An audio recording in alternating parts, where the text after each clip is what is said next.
Assalamualaikum warahmatullahi wabarakatuh. The Honorable our lecturer, Ma'am Rida Ilma, MPD.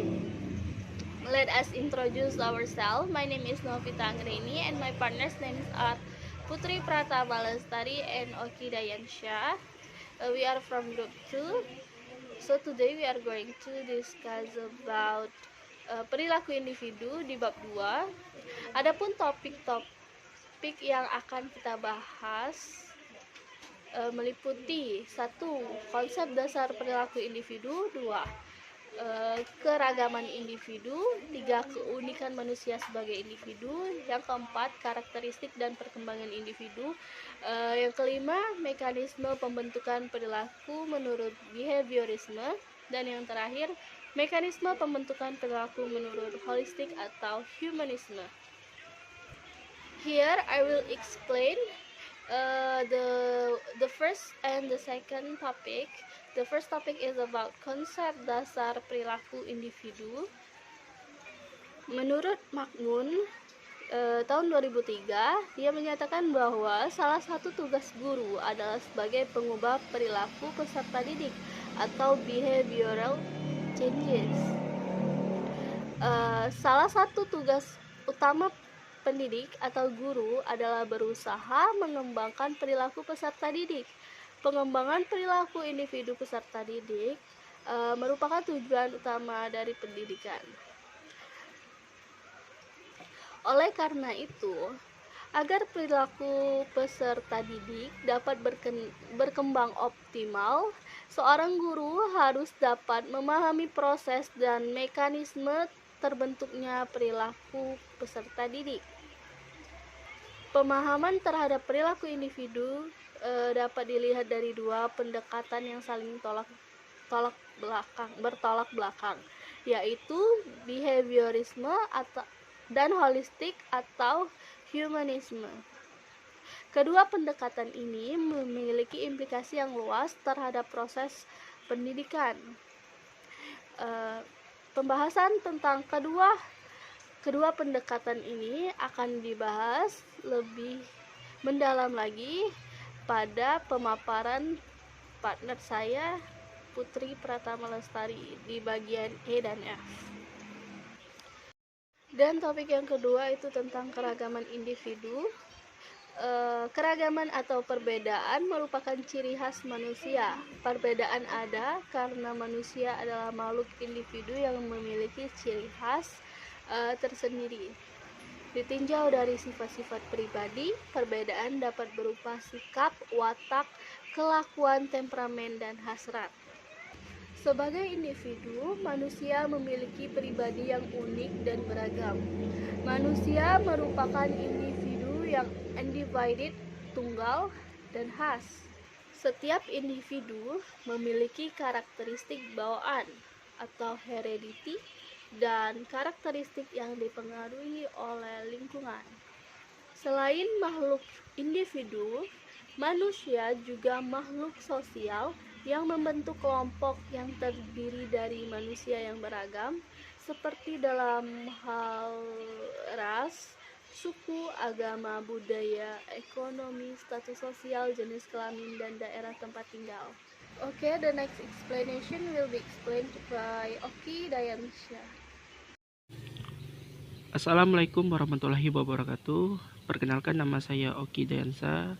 Saya akan menjelaskan tentang keunikan manusia sebagai individu. Individu berasal dari kata in, tidak, dan dipidit, terbagi dalam bahasa Inggris, dan individuum tak terbagi dalam bahasa Latin. Manusia sebagai makhluk individu memiliki unsur jasmani dan rohani, unsur fisik dan psikis, unsur raga dan jiwa. Seorang dikatakan sebagai manusia individu manakala unsur-unsur tersebut menyatu di dalam dirinya.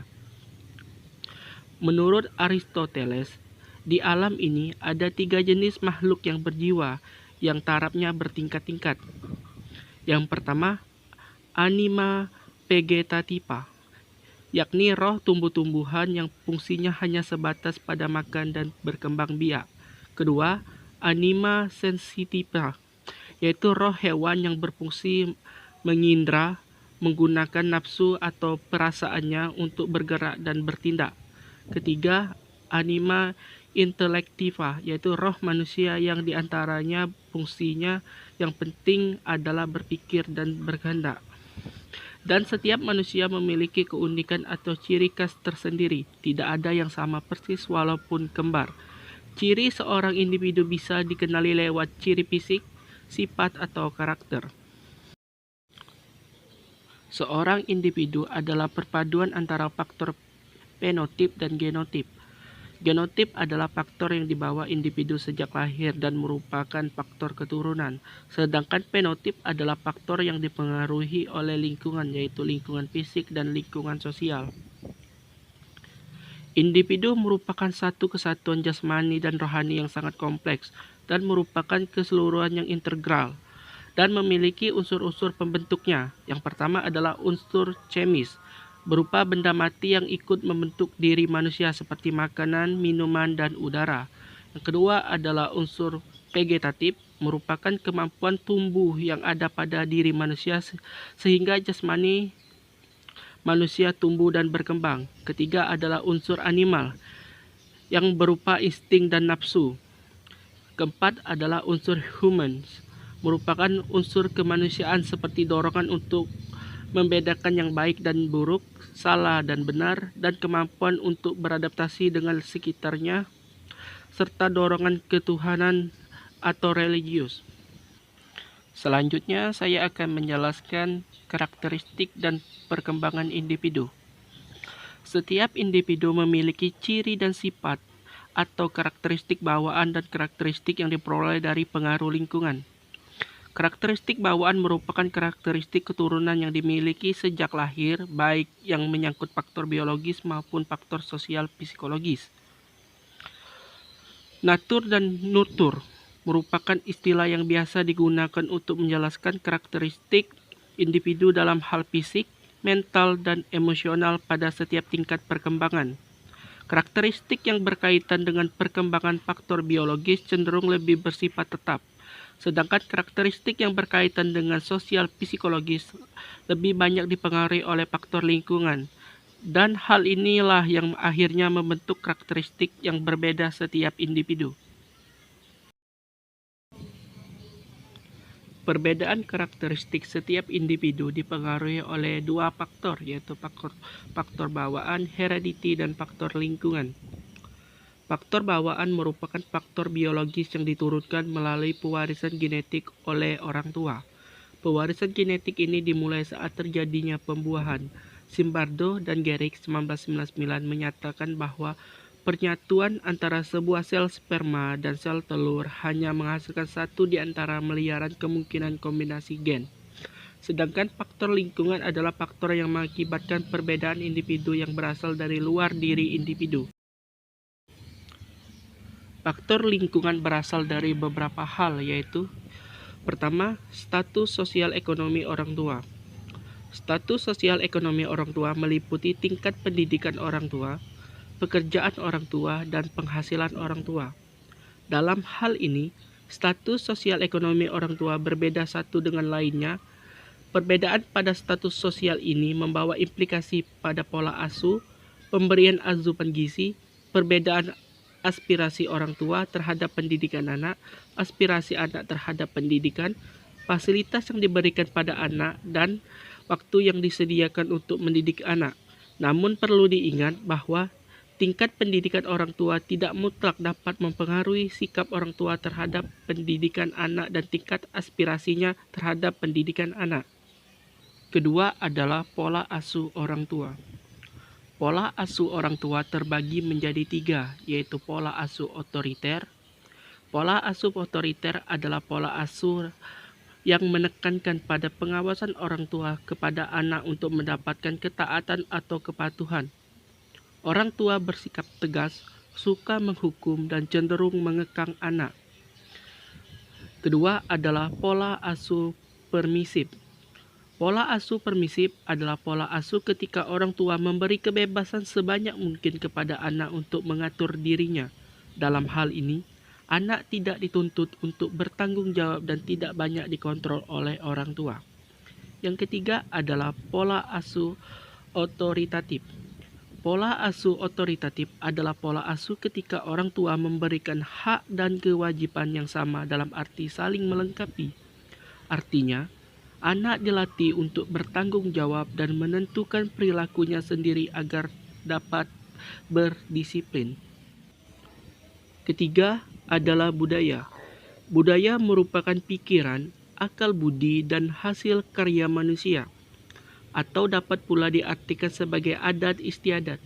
Adanya nilai-nilai dalam masyarakat memberitahu kepada anggotanya tentang hal-hal yang baik dan penting dalam masyarakat. Nilai-nilai tersebut dijabarkan dalam norma. Tiap masyarakat memiliki norma yang berbeda. Hal inilah yang membuat perilaku yang muncul dari setiap anggota masyarakat berbeda satu dengan yang lainnya. Yang terakhir adalah urutan kelahiran. Meskipun masih terjadi kontroversi, karakteristik kepribadian seseorang juga dipengaruhi oleh urutan kelahiran. Anak yang lahir sulung atau anak pertama cenderung lebih teliti, memiliki ambisi, dan lebih agresif dibandingkan adik-adiknya. Anak tengah sering menjadi mediator dan pecinta damai. Anak bungsu cenderung lebih kreatif dan biasanya menarik. Lain halnya dengan anak tunggal atau anak sematawayang. Mereka biasanya sering merasa terbebani dengan harapan yang tinggi dari orang tua terhadap diri mereka sendiri. Nama saya Putri Pratama Lestari, saya akan melanjutkan penjelasan dari teman saya. Saya akan menjelaskan tentang mekanisme pembentukan perilaku menurut aliran behaviorism. Behaviorism memandang bahwa pola perilaku dapat dibentuk melalui proses pembiasaan dan penguatan atau reinforcement dengan mengondisikan atau menciptakan stimulus tertentu dalam lingkungan. Seperti gambar bawah ini, di sini ada S, R, dan O. S adalah stimulus, R adalah respon, dan O adalah organisme.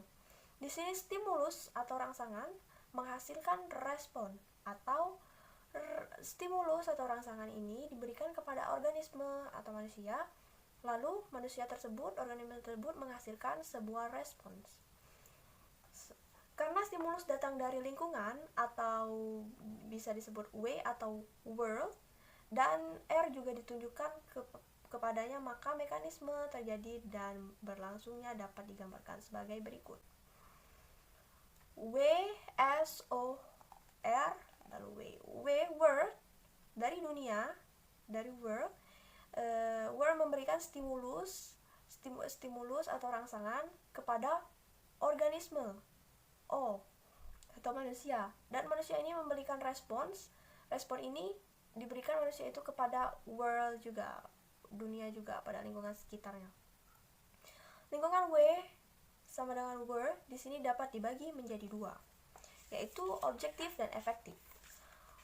Lingkungan objektif atau Gebung, yaitu segala sesuatu yang ada di sekitar individu dan secara potensial dapat melahirkan S atau stimulus.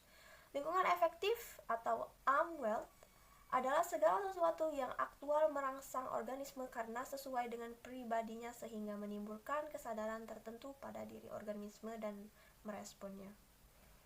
Perilaku yang berlangsung sebagaimana dilukiskan dalam bagian di atas bisa disebut juga dengan perilaku spontan. Selain perilaku spontan, terdapat pula perilaku sadar. Perilaku sadar digambarkan sebagai berikut. World memberikan stimulus kepada OW. OW di sini adalah organisme yang merasakan rangsangan tersebut. Lalu organisme ini, orang ini memberikan respon, dan respon itu kembali juga kepada world atau lingkungan sekitar. Jadi seperti contoh, ketika mahasiswa sedang mengikuti perkuliahan psikologi pendidikan di ruang kelas yang terasa gelap, karena hari mulai sore dan cuaca mendung, ada seorang mahasiswa yang sadar, lalu berjalan ke depan dan meminta izin kepada dosen untuk menyalakan lampu yang ada di ruang kelas. Nah, mahasiswa yang sadar tadi di sini diinisialkan, disebutkan sebagai OW. Masih ada dua unsur penting lain dalam diri setiap individu yang mengaruhi efektivitas mekanisme proses perilaku. Dua unsur tersebut adalah receptors dan effectors. Receptors merupakan merupakan panca indera sebagai alat penerima stimulus, dan efektor berupa saraf, otot, dan bagian lainnya yang merupakan pelaksanaan gerak atau respon tadi, untuk melaksanakan respons tadi. Dan selengkapnya mekanisme perilaku sadar dapat digambarkan sebagai berikut. World memberikan stimulus, lalu stimulus ini memberikan reseptor berupa panca indera sebagai alat penerima stimulus, lalu organisme yang merasakan hal tersebut akan menghasilkan efektor, yaitu berupa saraf atau otot yang untuk melaksanakan tindakan berupa respons R. Lalu respon ini diberikan kembali kepada world, yaitu lingkungan sekitar. Next, mekanisme pembentukan perilaku menurut aliran holistik. Aliran holistik atau humanisme memandang bahwa perilaku itu memiliki tujuan. Artinya, aspek-aspek intrinsik, niat, motivasi, tekad dari dalam diri individu merupakan faktor penentu untuk melahirkan suatu perilaku, meskipun tanpa ada stimulus yang datang dari lingkungan kita, dari lingkungan organisme tersebut. Holistik atau humanisme menjelaskan mekanisme perilaku individu dalam beberapa konteks berikut, yaitu yang pertama, what, apa, how, bagaimana, yang ketiga, why, mengapa. What di sini artinya menunjukkan tujuan atau goals, yakni apa yang hendak dicapai dengan perilaku tersebut. How atau bagaimana menunjukkan jenis dan bentuk cara pencapaian tujuan tersebut. Sementara itu why, mengapa, menunjukkan motivasi yang menggerakkan terjadinya dan berlangsungnya perilaku how. Selanjutnya, rangkaian, proses dan mekanisme terjadinya perilaku menurut pandangan holistik dapat digambarkan sebagai berikut. Kebutuhan yang dirasakan atau felt needs, kita membutuhkan sesuatu atau merasakan sesuatu, mempunyai keinginan, lalu mendapatkan dorongan atau motivation. Lalu dari motivasi ini kita melakukan sebuah tindakan, atau di sini disebut aktivitas yang dilakukan atau instrumental behavior, tindakan yang berfungsi untuk mencapai tujuan yang dihayati tersebut, tujuan atau goals yang diinginkan tersebut. Selanjutnya, Maslow mengungkapkan jenis kebutuhan individu secara hierarkis, yaitu yang pertama, kebutuhan fisiologi seperti makan, pakaian, rumah, dan fasilitas dasar lainnya yang berguna untuk keberlangsungan hidup. Yang kedua, kebutuhan keamanan, ya, seperti lingkungan kerja dan tempat belajar yang bebas dari segala bentuk ancaman, keamanan jabatan atau posisi, status kerja yang jelas, serta keamanan gedung dan alat yang digunakan. Yang ketiga, kebutuhan kasih sayang atau penerimaan. Kebutuhan ini seperti interaksi dengan rekan kerja, kebebasan melakukan aktivitas sosial, dan kesempatan yang diberikan untuk menjalin hubungan akrab dengan orang lain. Yang keempat, kebutuhan prestise atau harga diri, seperti pemberian penghargaan terhadap diri kita atau terhadap organisme, dan pengakuan terhadap hasil karya organisme tersebut. Yang kelima, kebutuhan aktualisasi diri, seperti kesempatan dan kebebasan untuk merealisasikan cita-cita atau harapan individu, serta kebebasan untuk mengembangkan bakat atau talenta yang sudah dimiliki organisme atau individu tersebut. Hal ini dapat digambarkan pada bagan berikut. Self-actualization atau achieving individual potential, esteem atau self-esteem and esteem from others, belonging love, affection, being a part of a groups, and safety atau shelter, removal from danger. Lalu psychological, health, food, and sleep. Next, menurut Stenger dalam Sukma Dinata 2005 menjabarkan 4 jenis kebutuhan individu sebagai berikut. Yang pertama, kebutuhan berprestasi atau need for achievement, yaitu kebutuhan untuk berkompetisi baik dengan diri sendiri maupun dengan orang lain dalam mencapai prestasi tertinggi. Yang kedua, kebutuhan berkuasa atau need for power, yaitu kebutuhan untuk mencari dan memiliki kekuasaan serta pengaruh terhadap orang lain.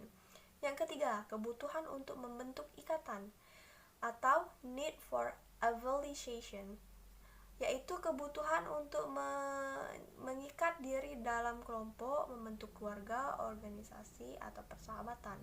Yang keempat, kebutuhan takut akan segala kegagalan, need for a fear of failure, yaitu kebutuhan untuk menghindarkan diri dari kegagalan atau sesuatu yang menghambat perkembangannya. Next, ini adalah siklus pola mekanisme perilaku. Untuk keperluan psikologi, motif individu dikelompokkan menjadi 2 golongan seperti berikut. Motivasi individu dikelompokkan menjadi 2 golongan, yaitu motivasi primer atau basic motive atau emergency motive, menunjukkan motif yang tidak dipelajari atau dikenal dengan istilah drive. Yang kedua, motif sekunder, menunjukkan motif yang berkembang dalam individu karena pengalaman dan hal yang telah dipelajari. Next, yang pertama reaksi kegiatan, yang kedua frekuensi kegiatan, yang ketiga persistensi pada kegiatan, yang keempat ketabahan, keuletan, dan kemampuan dalam menghadapi rintangan dan kesulitan. Yang kelima, devosi dan pengorbanan untuk mencapai tujuan. Yang keenam, tingkat aspirasi yang hendak dicapai dengan kegiatan yang dilakukan. Yang ketujuh, tingkat kualifikasi prestasi atau produk atau output yang dicapai dari kegiatan yang dilakukan. Yang kedelapan, arah sikap terhadap sasaran kegiatan. Next, ada beberapa bentuk konflik diuraikan sebagai berikut. Yang pertama, approach conflict. Jika individu dihadapkan pada 2 motif atau lebih dan semua alternatif motif sama-sama kuat, dihendaki dan bersifat positif. Yang kedua, avoidance conflict. Jika individu dihadapkan pada 2 motif atau lebih dan semua alternatif motif sama-sama kuat tetapi tidak dikehendaki dan bersifat negatif. Yang ketiga, approach avoidance conflict. Jika individu dihadapkan pada 2 motif atau lebih, yang satu positif dan dikehendaki, yang lainnya motif negatif dan tidak dikehendaki tetapi sama-sama kuat, akan terjadi perang batin yang berkepanjangan ketika manusia menghadapi konflik. Dalam pandangan holistik disebut bahwa dalam rangka memenuhi kebutuhan dalam diri, setiap aktivitas yang dilakukan oleh individu akan mengarah pada tujuan tertentu. Dalam hal ini terdapat 2 kemungkinan yaitu tercapai atau tidak tercapainya tujuan tersebut. Jika tercapai, tentu individu merasa puas dan memperoleh keseimbangan diri, atau homeostatis. Sebaliknya, jika tujuan tersebut tidak tercapai, individu akan merasa kecewa atau dalam psikologi disebut frustasi. Reaksi individu terhadap frustasi dapat beragam bentuk perilakunya. Semua ini bergantung pada akal sehat individu tersebut atau reasoning. Jika akal sehat berani menghadapi kenyataan, maka dia akan lebih dapat menyesuaikan diri secara sehat dan rasional atau well adjustment. Namun jika akal sehat tidak berfungsi sebagai mestinya, perilaku lebih dikendalikan oleh sifat emosional sehingga akan mengalami penyesuaian diri yang keliru atau maladjustment. Perilaku salah sesuai maladjustment memiliki beberapa bentuk, yaitu yang pertama, agresi marah, kecemasan tak berdaya, regresi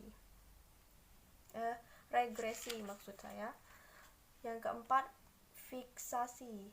Yang kelima, represi atau penekanan perasaan. Yang keenam, rasionalisasi atau mencari alasan. Yang ketujuh, proyeksi melemparkan kesalahan pada lingkungan. Yang kedelapan, sublimasi menyeluruhkan hasrat dorongan pada objek sejenis. Yang kesembilan, kompensasi menutupi kegagalan atau kelemahan dengan sukses di bidang lain. Yang 10, berfantasi dalam angan-angan seakan ia dapat mencapai tujuan yang didambakan tersebut. Nah, selanjutnya, hal yang perlu diketahui tentang perilaku individu. Yang pertama adalah taksonomi perilaku individu. Taksonomi perilaku individu ini dibagi menjadi 3 ya. Yang pertama, kawasan kognitif atau cognitive domain, kawasan afektif atau affective domain. Yang ketiga, kawasan psikomotor atau psychomotoric domain. Kawasan kognitif domain terdiri dari beberapa hal berikut. Yang pertama, pengetahuan atau knowledge. Yang kedua, pemahaman atau comprehension. Yang ketiga adalah penerapan atau application. Yang keempat adalah penguraian analisis. Yang kelima, pemanduan atau sintetis. Yang keenam, penilaian evaluation. Selanjutnya, kawasan afektif. Juga ada beberapa hal di dalamnya ya. Yang pertama, penerimaan atau receiving. Yang kedua, sambutan atau responding. Yang ketiga adalah penghargaan atau valuing. Yang keempat adalah pengorganisasian atau organization. Yang kelima adalah internalisasi atau karakteristik atau characterization by value or value complex. Yang ketiga, kawasan psikomotorik. Nah, di sini juga terdapat beberapa hal, yaitu gerakan refleks atau reflex movements. Yang kedua, gerakan dasar biasa atau basic fundamental movements. Yang ketiga, gerakan persepsi atau perceptual abilities. Yang keempat, gerakan fisik atau psychical abilities. Yang kelima adalah gerakan terampil atau skilled movements. Yang keenam, gerakan indah dan kreatif atau discursive communication. Selanjutnya, pengaruh pendidikan terhadap perubahan dan perkembangan perilaku. Bagi kalangan behaviorism, pendidikan dipahami sebagai alat pembentuk watak, alat pelatihan keterampilan, alat mengasah otak, dan media untuk meningkatkan keterampilan.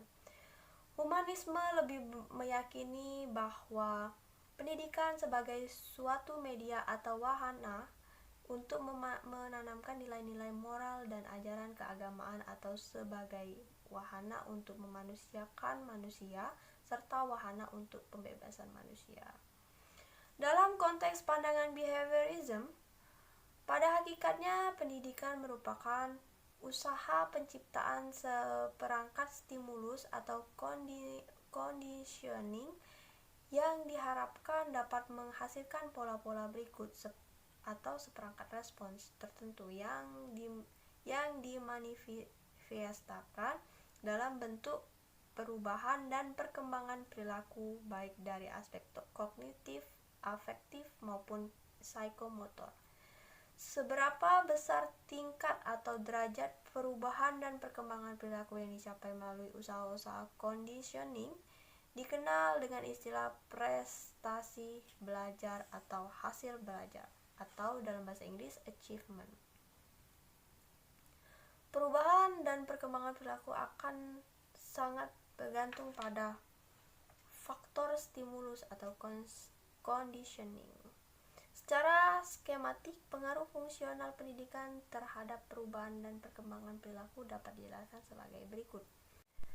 Jadi arti tabel di bawah ini adalah P sama dengan F dalam kurung SO. P adalah person, F adalah function, S adalah stimulus, dan O adalah organisme. P, person, seseorang, kepribadian seseorang,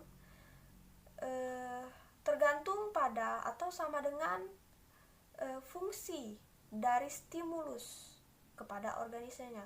Stimulus di sini adalah pendidikan, belajar. Fungsi pendidikan tersebut terhadap organismenya itu akan menghasilkan kepribadian atau perilaku. Yang dilambangkan di sini adalah P. Berdasarkan penjelasan tersebut, kiranya dapat dipahami bahwa perubahan perilaku atau diperolehnya kemampuan individu selain dihasilkan melalui kegiatan pendidikan belajar juga dipengaruhi oleh faktor internal dari individu itu sendiri. Sekian presentasi dari kelompok kami dari grup 2. Semoga membantu teman-teman semua. Saya ucapkan Assalamualaikum warahmatullahi wabarakatuh.